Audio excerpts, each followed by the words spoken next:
Been complaints. good for y'all, I imagine. Yeah, Yeah. no complaints. Not as bad Yeah. as the weather down there. So, but first of all, safety and blessings and prayers to everybody down there dealing with the tropical storms that are coming through there, which forced the Tampa Bay Buccaneers to move the game up to Wednesday yesterday. So first, we know the game means nothing, and it didn't matter. But as you look at this Buccaneers team, Mhm. and there were some good things that we saw in the preseason, some bad things that we saw. Where the optimism that we have, is it founded well?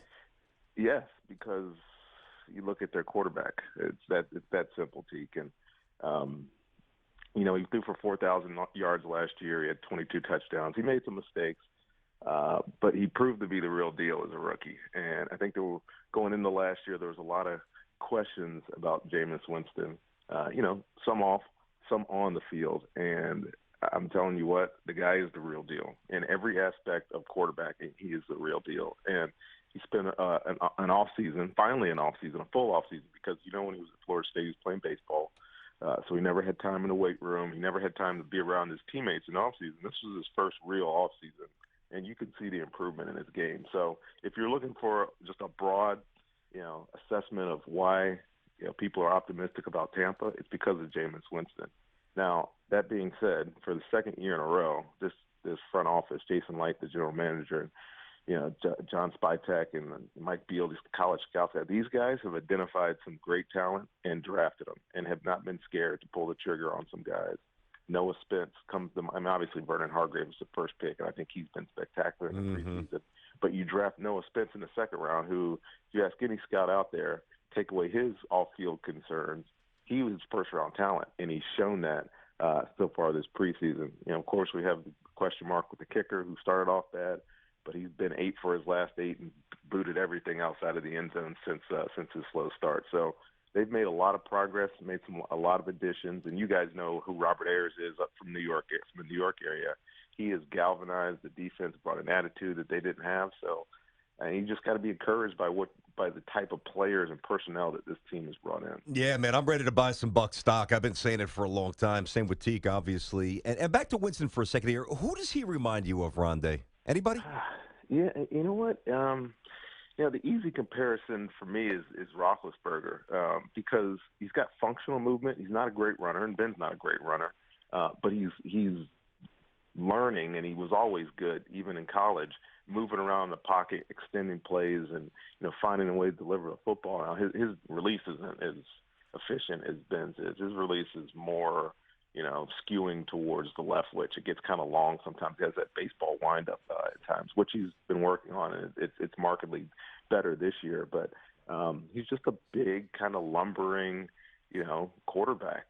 He's 6'4", or so. He's got great size. He's got a big arm, but he has a lot of confidence in his ability, and that shines through more than any of the physical traits that I could resemble him to. He's kind of his own guy.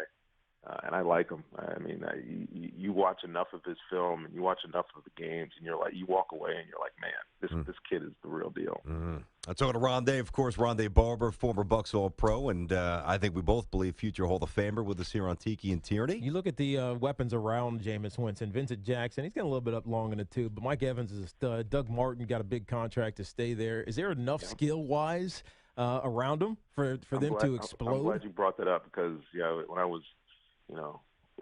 rattling off all the guys that this team has improved on, where they improved most last year was Doug Martin. There's no question. He's second in the league in rushing, behind only Adrian Peterson. And he had a burst in energy in his step that I haven't seen since my last year in 2012. It's a contract year, man. What do you expect? You know what? I get paid. You know what? To be honest with you, Doug got right last year, and a lot of it was injuries. But a lot of it was commitment. Last year he came into camp, his body changed. He looked different physically, and so you said, this guy, he's put the work in, and it showed on the field. This year, you look at him, he looks even better. And he didn't get a lot of reps in the preseason, but in practice, his quickness and his short space suddenness is there. You add that to it. Not a lot of people outside of the area in NFC South know about his running mate, Charles Sims, at West Virginia, third year guy at West Virginia. This kid now is quintessential third down. I mean, he 500 last year receiving, rushing yards. He led our team in receiving touchdowns. And he's got this something about him. I wish I could describe his running style. I really can't. But the complement between those two is something else. And then you mentioned the two giant receivers and Evans and Vincent Jackson. Adam Humphries is a guy that nobody will hear about. He's Wes Welker type. He's small. He plays in the slot. But he had a productive preseason. Gained the third receiver slot early in camp. There's depth concerns at that position, but they have some frontline talent for sure. Let's move over to the defense real quick. And the first question I have to ask is Miko Grimes causing any troubles yet? I haven't heard anything from Miko yet. That's coming. That's that first week when he got here. Now she's been pretty quiet. So, but I don't have Twitter or any of that stuff, so I don't even have any idea, dude. Well, it is Twitter and social media, but it becomes news stories when she starts calling out and balling on the quarterback of the Miami Dolphins. But in all seriousness, the defense should be really good. You talk about Ayers. How about to talk about Gerald McCoy, who's unbelievable, Levante David, and everyone else that is comprising up the Buccaneers defense. Do they have enough of a simple term, an oomph, to challenge the Carolina Panthers? Let me tell you what. This defense, and it starts with Gerald. I mean, there's a lot of good additions. I mentioned Noah Spence. I mentioned Robert Ayers. You said Levante David, but this defense starts the 4-3 scheme. They run a lot of under Tiki. So, they have that Sam linebacker who's Darryl Smith. He's kind of older in the tooth, played Baltimore, played Jacksonville. He stands on the line of scrimmage a lot, gives that kind of varied look, that five-man line kind of look. They run a lot of quarters, and they have the personnel to run it now, because Brent Grimes is a great corner. He gives us some size, and he'll lose some of the big matches with these tall receivers. But his first-round draft pick, and I'm pretty confident now that he's going to start. Vernon Hargreaves is going to start at right corner. They've added key pieces to be dominant. But when Gerald McCoy is in the game, and it was evident in the preseason, they played at Philly, and Philly's nothing to write home about right now, but they had 5 sacks in that game. He didn't play against Jacksonville week 2. Gerald McCoy had 0 sacks. He is the catalyst of this defense. He played again week 3 against Cleveland. They sacked Cleveland 8 times. And I know that's talking about Cleveland, but it's a difference. When you see the way that he penetrates and causes disruption and creates lanes for all these looping defensive ends or, Noah Spence off the corner, you realize that, yes, they have a chance. And Mike Smith is an aggressive defense coordinator. Mike Smith, head coach at Atlanta, he is an aggressive play caller. He had success in Jacksonville, had success early in Atlanta, and he is not scared to let things fly. And this defense is going to be, at the very least, entertaining. And I think it's going to make a difference in the way this team is perceived. We're talking to Ronde Barber, of course, former Bucs star. He's with us here on Tiki and Tierney. Ronde, let me ask you this: a broad snapshot of the NFC South here. Panthers, out of respect for sure, team to beat. We know there's intrigue with the team we're talking about now. Your Bucs. The Saints are what they are. A lot of points, defense is spotty. Falcons, kind of a wild card, flip a coin. Are you convinced that the NFC South gets a wild card, or do you think it's more one-team playoff division? Yeah, you know what? I was talking to Chris Myers last night after our game, and this was our topic of conversation because we have, I think, my first 6 games. I have an NFC South team. Okay.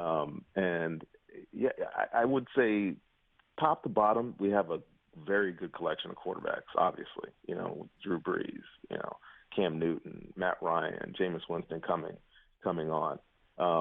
But whether that puts us in the category where we're going to get a wild card team, I don't know. I mean, I would think that it could be Tampa.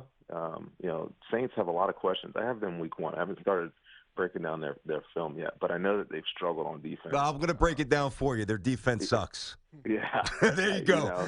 They changed coordinators. Dennis Allen, who I think brings in different ideas than Ryan did. But it's personnel-wise. I mean, I think they've lost their first-round draft pick from last year. He's hurt. They lost Sheldon Richardson at first round, or not Sheldon. I'm sorry. Sheldon Rankins from Louisville. He's a stud. I like him. Defensive tackle this year. Yep. And there's questions at secondary and linebacker. So I mean, I'm a personnel guy. If I see the right personnel, I believe that a team can be successful no matter what the scheme is. And I think personnel, they're just hurting. When you look at Atlanta, it's the same thing. I mean, they're young on defense. They still really haven't identified a pass rusher, and you can't survive in this league without a pass rush. You simply cannot do it. So the other side of the ball for both of those teams, you know they have the ability to put up points. Talk about Julio Jones, talk about Drew Brees and all his weapons, whoever they are. But you have to be able to play defense in the NFC South. And right now, Carolina and Tampa are the two that have had the strongest off seasons and preseasons. But if Tampa's able to make the jump to, say a 9-7, maybe sneak a 10-6 season in there, they can get it. But that's pushing it, if you ask me. Yeah. Well, do you have the Bucs at all this year? I do have them. I have them out in San Francisco week 7. Nice. So nice. I'll get an opportunity. You'll get to enthusiastically call a win. Ronde, I appreciate you, brother. I'm telling you what, that game last night was tough to do, buddy. Yeah, I know. I watched it. Dude, stop complaining. You work once a week, Ronde. Please quit whining, will you? So I don't know if you guys have this discussion on your show. I'm sure you do, but about the quality of the preseason. That's terrible. Something needs to change. It's terrible. It needs to go away. It's absolutely terrible. Good thing I was running